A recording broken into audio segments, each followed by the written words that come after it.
took God's name in vain. And I regret it. You do know that your parents listen to these episodes, right? And they are my biggest critics. Welcome to Mission Stories, y'all. It's your boy Troy and your boy Lyndon. Hey, yo. And we're here, and it's kind of a little rainy. It looks like it's about to be rainy. There's a thunderstorm watch in southern Alberta. And Lyndon's knee has been acting up, and that's how he knows that there's a rainstorm a-coming. Yep. And we're happy to be here, happy to come at you. We just recorded an episode of this with Alex Williams, our the emailer. You probably know his name from that. He just emails all the time. I guess he doesn't like being called our podcast nemesis. I guess he doesn't like to be thought of that way. Why do you think that is? I don't know. I'm cold and detached. I don't understand. I was listening to your episode of maybe we can talk about it here, I guess. Yeah. I kind of want to release this episode first, though, in the week, and then like that. You want this to be part one? I kind of want this one to be part one, like this is the intro, but I don't know if it's going to play that way. I was listening to your episode of My Wax Museum on Alex's. That's his podcast. Yeah, just a little offended it took you this long to listen. That's fine. And it was only because I was going to be on it, and I wanted to see what had been said before already. Yeah.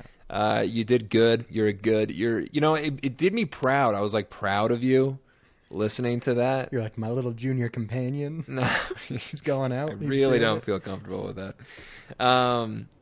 No, but yeah, you were funny, you were charming. I will say this, the microphones that were used are not as good as these, okay? These are silky smooth, and you can hear all the tone, the timbre. Those ones, what was he using mic-wise? Little lavs. Lavalier mics, little clip to your shirt sort of things. Yeah. Yeah.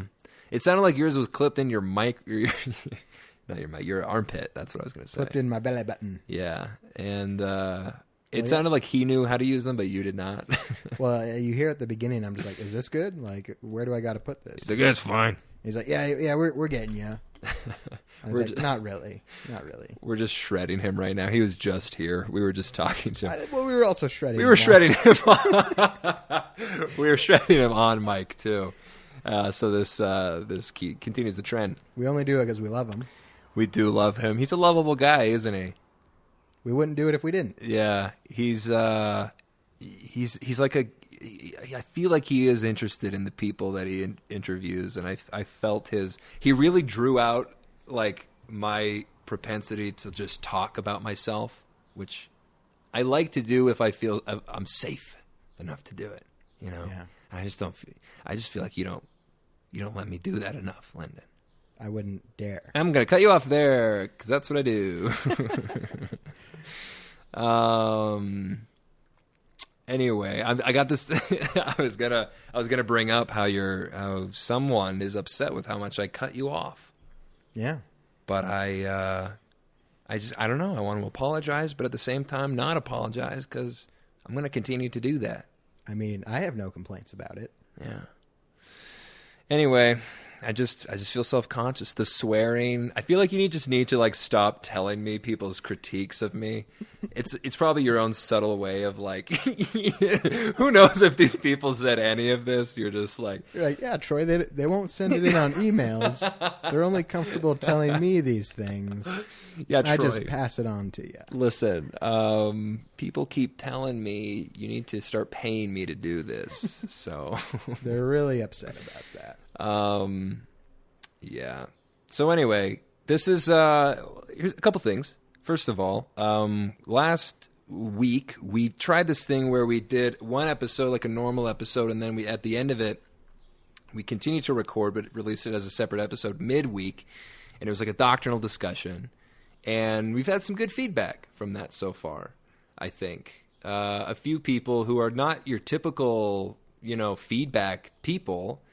Your brother was one of them, and his wife, and I haven't even heard my brother's. Well, we'll read a little bit from it, some excerpts of it, and I don't know if it was it about that? I think it was. I think he told me he liked the episode. Yeah, it was. It was the doctrinal discussion one. So, well, anyway, so what we're doing this week is a little bit different. I wanted to like maybe parse it out even a little bit more, see if people like sort of the shorter format and sort of a more focused thing. So this would be, because usually our episodes, we've evolved into a framework, whether we like it or not. I like it. It's better than, have you listened to episode 1 recently? I can't. At all since we've been starting doing this. And I almost, like, if people are, I'm just like, listen to the most recent one. Yeah. And then go back if you want to. Yeah. It's tough. When you get people to start on episode 1, they're like, oh. Yeah, it's amazing we made it this far. I guess we just kept doing it. So, yeah, we have a structure. And the structure is sort of like, topical topics / feedback. And then we get into the actual... some actual mission stories. And that's it's been a 50-50 split so far. And I think I'd like to do more of this doctrinal heresy discussion. Yeah. I think it's interesting. I think it's cool. And we got some good feedback so far. So positive reinforcement for that. So all the people that hate it remain silent. And guess what? If you don't, we're going to clearly label these. So if you don't like it, you can sort of, and then, yeah, that's the other thing. Like we can, if we're labeling or we're parsing it out, it's like you just like the mission stories or the sort of those discussions, just listen to those. Or if you just like topical topics, just listen to that. You want to hear what the guests have to say. Yeah, the guests, yeah. We're giving them a little buffet. Sure. Take some nibbles and some samples from here and there. Oh, yeah. And we're still experimenting, to be honest. So we'll see how this goes. We'll see what the reaction is. And, yeah, go from there. So what is this episode? This episode is going to be... I call it housekeeping. Housekeeping. Where we read the emails. Yeah. We talk about the feedback. Yeah. The things people say. Some top... And I'm like, here's all the things people say that they hate about you, Troy. And you're just like, I don't think this is real. I'm like, I really feel bad about myself. Like, my therapist is loving it because it's all the overtime, but... It's like 2/3 are like things people have said, and then the 1/3 things I'm just making up to mess with you. Yeah, and you smell, too. There were 0 complaints about you swearing, by the way. This week or at all ever? I don't know. Okay. Did you make up all the swearing thing? You just don't like me when I swear. It lowers your opinion of me. So this is, housekeeping and feedback and maybe some topical topics. We talked about masonry, right? Briefly. We could talk more about that. Well, we need to discuss the hymn book. The hymn book. The hymn book is changing. Big news. I've waited a whole lifetime for this. You've been waiting your whole life for the hymn book to change? Yeah. Why? Well, because the last one was in 85. So I've literally spent my whole life with not a new hymn book. Right. Are they going to bring Come Thou Fount back? Here's the thing. That's not a hymn. That's everyone's favorite. It was in the blue book or the last one. Right. But not anymore. Well, because why? You're the music guy, but like a hymn is a specific type of music where like the melody is blah blah blah. People are singing exactly what the piano's doing. I actually didn't. I mean, like I could take brief, sort of stabs at what I think a hymn technically is, but I actually don't know exactly what it is. Well, that's the number one thing people love when we do. Talk about things we don't know about. Well, let's continue to do that. Even if that's not what a hymn technically is, yeah, that's like what they've like kept in the hymn book. Right. They're like, people want to sing along to exactly what the piano/organ is doing. Yeah. So everyone sounds okay, and it guides them. That's a fair point. I think... Come Thou Fount. People are singing something different than what the accompaniment doing. It's so good, though. But it's so good. That was like one of the songs in the MTC. It was the first time I heard that was in the MTC, and we were all singing it. And it was in like a Sunday meeting, I think, like a fireside. What is it? I think you can like go and you sing for like an hour beforehand or something like that. The firesides they do on Sunday. Or Yeah. That's what they did when I was there. And so we're there, and everyone's like singing, and it really is cool, and it really is like a powerful experience. And some of my best experiences at the MTC were in those meetings, like singing. There's something about like 200 devoted, loud singers, just like, belting sending it up to God. And so they're like, okay, the next song is a little one from the Blue hymn book, and everyone's like, oh, what is it? And they're like, number whatever, Come Thou Fount. And everyone's like, oh, wow, yeah. It was like the Rolling Stones had were doing their like encore, Yeah. So then we sang it, and I teared up like a baby, and I loved it ever since. Yeah, and the big thing is submissions for brand new hymns. Do you want? What? I think we should compose a hymn and send it in. We should. Dabbing my way to the celestial kingdom. Dabbing my way to the celestial kingdom. It'll really speak to those millennials. Yeah.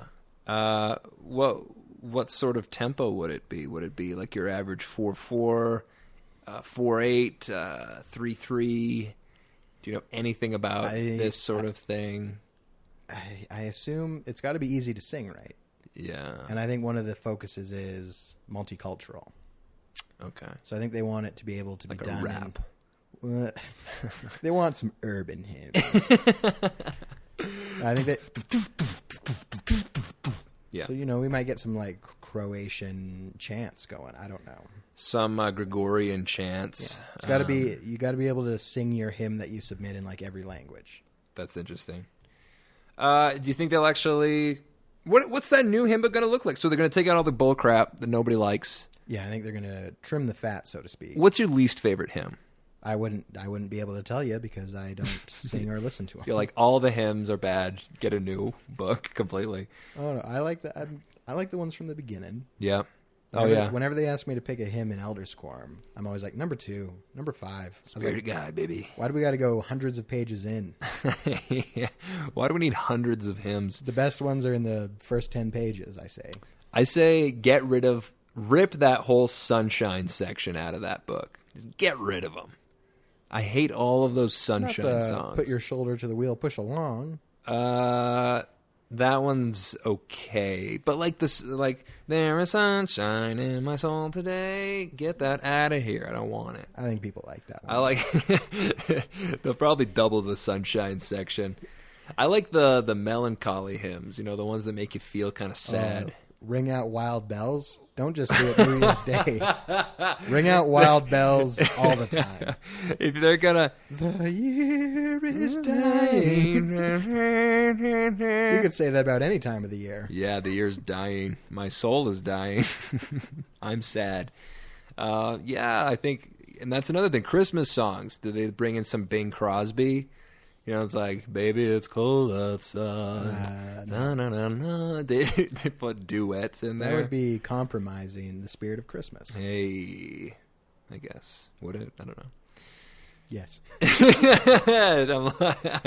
You're like, definitively, yes. So what else? If you could hide a co-op, that's, I think, my favorite hymn. Alex was saying how he hates that hymn. We never actually got around to that. But he also said he would put it on page 1. Page 1, so that everyone could read it. Because everyone would skip over it. What is hymn number 1 right now?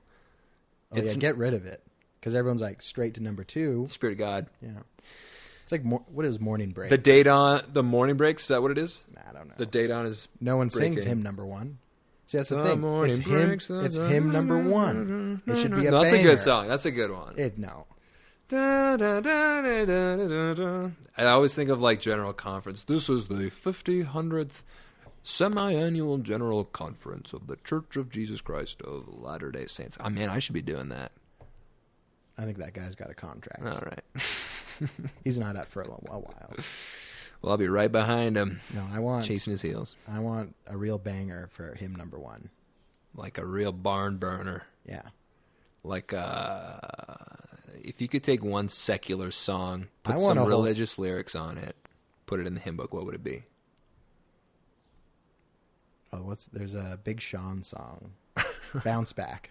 What would it? It's pretty much a rap hymn. Okay. Put that one. In fact, let's just steal those lyrics, put it into it. We'll give him a credit. He won't even notice. There's no royalties to be made off a Mormon hymn. That's right. No one's gonna. I would have a whole section called Hymns, but sung to the tune of Brightly Beams Our Father's Mercy. And they have different themes and stuff, different lessons you want to teach kids, like always remember to leave a note or something, you know. Right. Don't yell. No yelling. No touching. Some Arrested Development jokes there. References, rather. So, anyway, that's the hymn book. When is that coming out? Well, it's going to take a couple years for this. Couple years? People have to be formulating hymns, sending in the submissions. There's going to be polls going up for you, like, which of these hymns do people think is garbage and needs to leave? They should have done that Netflix thing where they just like released the whole thing all at once without notifying anyone that they had done it. Well, then how are they going to get submissions? I don't know, Lyndon. I didn't think about that. This is why you're not in charge. That's why I'm not the prophet, and President Nelson is. Let's read some emails. Yes. This is from your brother, Braden. Hi, Lyndon and Troy. I enjoyed listening to the doctrinal discussion, as I think it's the best part of having a theology. This is like a cool point he makes. Having something metaphysical and philosophical to discuss and ponder. I agree. It's always interesting to hear different thoughts and opinions around something that you might consider core to the Mormon belief system. Troy saying we're in the optimal timeline? What if we're just in a timeline, neither the most optimal nor the most poor? I think we can all imagine better and worse timelines. I would continue offering rebuttals to Troy's thoughts, but as I continued to listen to the episode, Lyndon did all the rebuttals for me. Love Troy's reactions to having his mind blown. Podcast gold. So anyway, he said this was good. He enjoyed it. It was like sort of prodding thoughts out of the listener. He said, good jorb, guys. Good jorb. Thoughts and prayers that you two don't get excommunicated. What has been going on? I also got that. Someone was like, I love the doctrinal discussion. Hope you don't get burned at the stake. Winky face. A winky face. And I'm just like, I think we're miles away from that. Yeah, we haven't even condemned the 12 apostles yet. It's like you wax philosophical about something and people are just like, I know. Thin ice, fellas. I know, right? Like, that's the whole thing. Whenever I bring this stuff up in like a priesthood meeting or like a Sunday school, it's always like, okay, well, let's get back on track real quick here. Does anyone know where was Jesus born? You know, and I have a whole thing of complaints about the structure of Sunday school and just like the way that we're dealing with it. Like, geez, I guess I am getting a little. Does this count as like what's the word? They're grabbing the rope and the stakes right now. Aggressive, yeah. I don't know. I just feel like let's talk about these questions. You know, let's discuss the meaty topics. Well, I think they're moving in that direction. You know what? You're probably right. I bet the leadership of the church is more ready to move in that direction than the actual population of the church itself. Yeah. I don't know. Do you think people are like too afraid? Are we too afraid to discuss doctrinal points?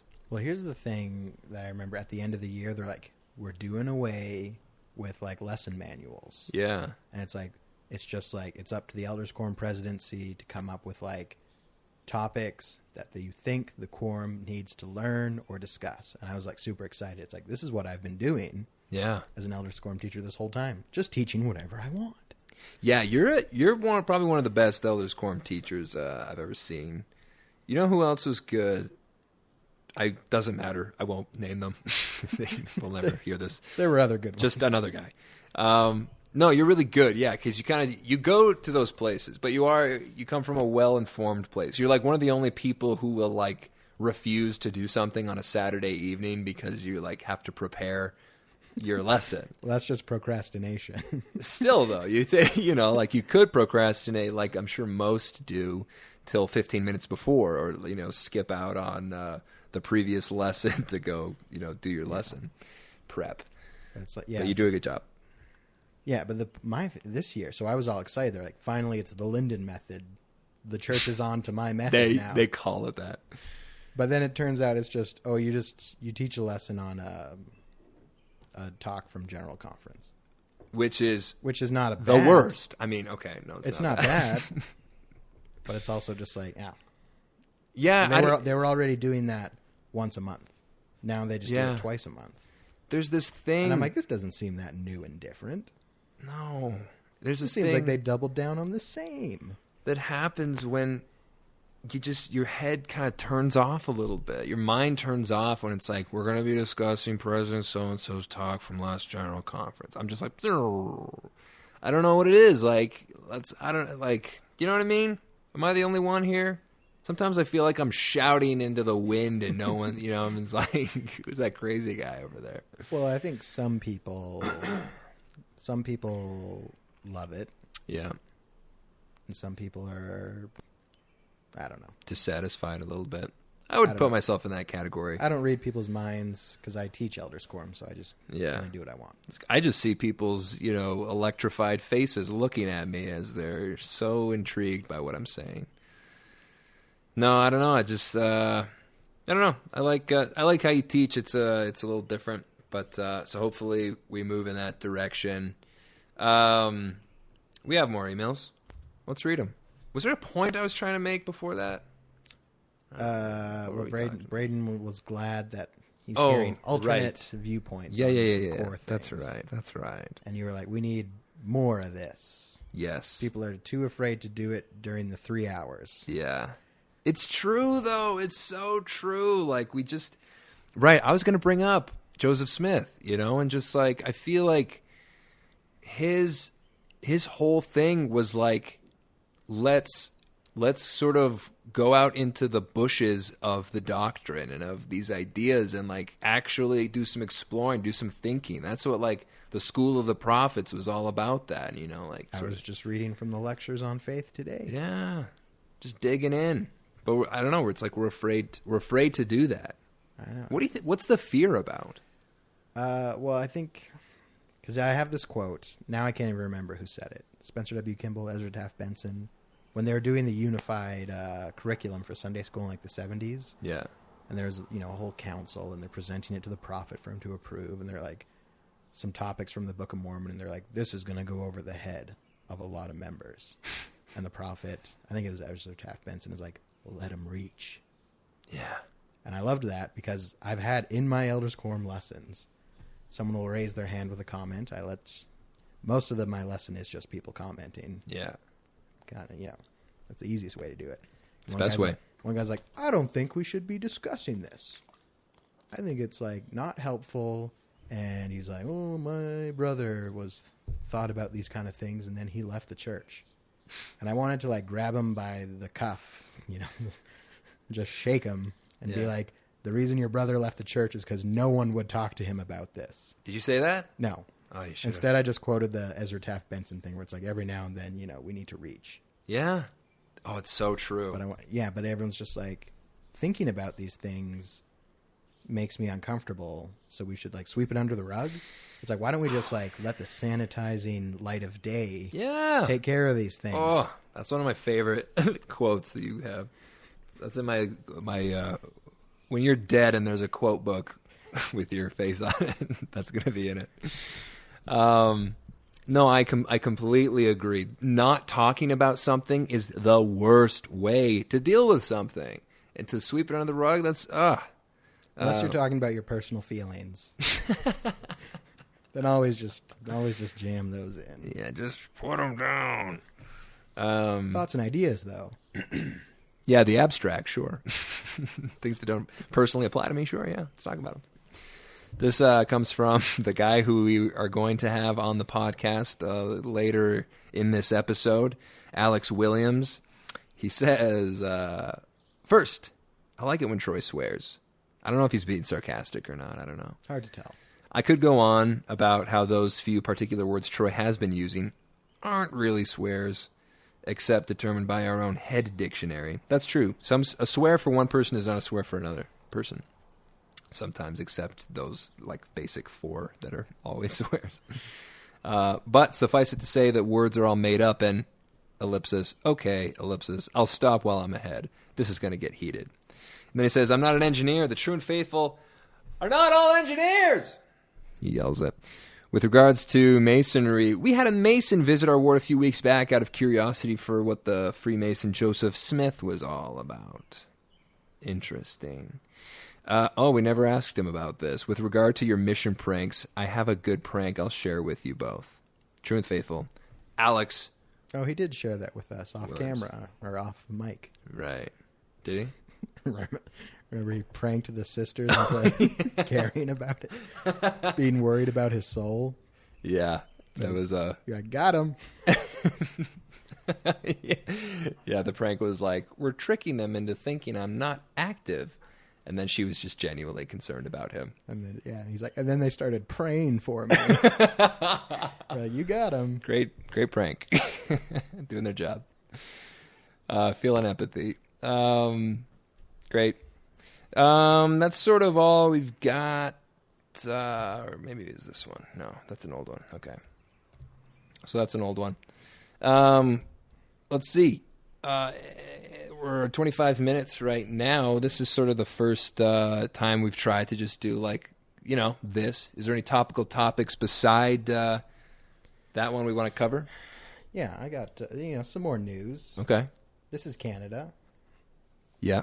Marijuana. Yes. Just legalized. Yes. So the bill has passed. It's done. Come October 17th. Token up. Perfectly fine. Just a normal, regular thing to do in Canada. Did your weed stocks go up? I forgot to buy into those. I sold mine. I think I was told most of them are overvalued, and there's going to be just a few that keep their value. Yeah. But this isn't financial stories. Well, yeah, I heard the thing about it was that, once it's legalized, should I be telling people I bought a weed? I did. I bought a weed stock just because, I heard it was going to be, this whole big thing. But I think what eventually is going to happen is that, it's going to get oversaturated, and then, and then it's going to flood the market, and then what's supply and demand? Anyway. Financial stories. The cartels are going to be replaced with corporations. That's right. But my thing is, so I guess if it's not an illegal drug, it's not against the word of wisdom. Alcohol is against the word of wisdom, though. Well, that one's specifically mentioned in Section 89. Marijuana not specifically mentioned in Section 89. All good herbs should be smoked for your benefit. Is that verse 7 in there? But I'm just and so they just kind of added illegal drugs are also against the word. So right. It's not illegal here, so I guess it's safe to say. But let me tell you another story. Sure. That ties into this. One that shook me to my core. Okay. I'm in church, and the bishop, who I won't name, but those who know, they know who he is. Okay. And he gets up, as he was wont to do at the end of sacrament meeting, take an extra 20 minutes to tell us whatever the heck he wanted. Yeah. This was not it's like a former bishop. Yeah. Yeah. And he tells the story about his favorite movie of all time. I forget what it's called. It's like Ghost in the Mist. It's about that lion that eats people. Oh, yeah. Yeah. Or maybe it was a tiger. There's a large cat that Ghost in the Darkness. Ghost in the Darkness, sure. Yeah. And it Val eats. Kilmer. Oh. Yeah. And it's eating people. Was it a lion or a tiger? It's a lion. It's a lion. So it must be in Africa. Yeah. Rated PG-13. His favorite movie. Bought it on VHS. He went out of his way to find it on DVD because he loved it so much. But then guess what happened? What? Oh, they switched the rating. They switched the rating to R. And so you know what he did? What? Out of pure obedience, he destroyed his copy of the DVD. Threw it out. And he was telling us this as insane. Some faith-affirming story about how obedient he is to the prophet. That's terrifying. And I always bring it up. And Josh Langstaff is always such a good guy. He's like, there are no R-rated movies in Canada. We have a different rating system. But this is the thing that always bothered me. I was like, so what you're telling me, Bishop? The MPAA, the Motion Picture Association of America, a secular Hollywood organization, just changes the rating on your favorite film. And you're like, that is binding in heaven, and now I can't watch it. So I was like, what laws do we abide by? God's laws or the Motion Picture Association of America? Or the MPAA's laws. That is interesting. I get the R rating thing. I get the spirit of what it is, Mm-hmm. where generally speaking, a movie that's rated R is going to have more explicit content that is going to be unsuitable for someone who doesn't want to behold such things to preserve their, And he'd already seen the movie. Spirituality. Right. He had already... This is an instance where I don't think that applies at all. He already seen it and loved it. And he's flogging himself for no reason, really, because he'd already seen it. It's his favorite film, and they changed it arbitrarily. Yeah, like you said, some third-party rating system. They're like 13-year-olds now can't handle that a lion would eat people. Yeah. I don't know why they changed it. That's such a strange thing. Well, the trend is like... It's scary that a lion was going around eating people at night. Sure. So they decided, like, it's too scary. Usually the trend is that they take the movies that were rated, harsher, and then they, like, lighten them up as time goes on. Yeah. Like, Midnight Cowboy was, like, rated X, won Best Picture, now it's rated R. Yeah. But yeah, no, and all these like movies that used to be rated R, like they're gonna lighten them up. So your thoughts? So if the guideline is whatever a third body governing agency decides we go with, then obviously marijuana's okay now. Oh, interesting little turnaround. You've tricked me again. Join us on Weed Stories starting in September, October, something like that. So tell me. Yeah. Who's right? About what? Weed? I listen, man. I think the word of wisdom is broad enough to say, like, obviously it's a substance, it's a recreational substance like alcohol in its intended use, and obviously the effects are going to be different. So I've been told, but. Yeah, I don't know. Obviously, the church is going to be against it. If they made like heroin legal, the church wouldn't be like, yeah, so it's fine. Although, what's the number of opioid users in the church? I don't know. Probably too many. But that's a legal drug, right? I don't know. It's kind of a blurry line. It's a blurry line there, and it seems like it just got blurrier. But thank goodness for our prophet, right? To guide us through the blur. I hope one day the prophet listens to this and he says, yeah, go ahead, watch that movie. Yeah, it's like, don't smoke weed and you can watch Ghost in the Darkness. It's only rated 14A in Canada. It's 14. Fine. It's fine. It's cool. It's great. Well, I don't know. Should we, maybe we'll call it there for this particular segment / episode. Sure. Hopefully, I don't know. We'll see how it goes. Let us know what you thought about this particular segment / episode. And we'll get you on the flip-flop. Lyndon? Hopefully they stay true and faithful into the next segment. Heyo. Bye-bye.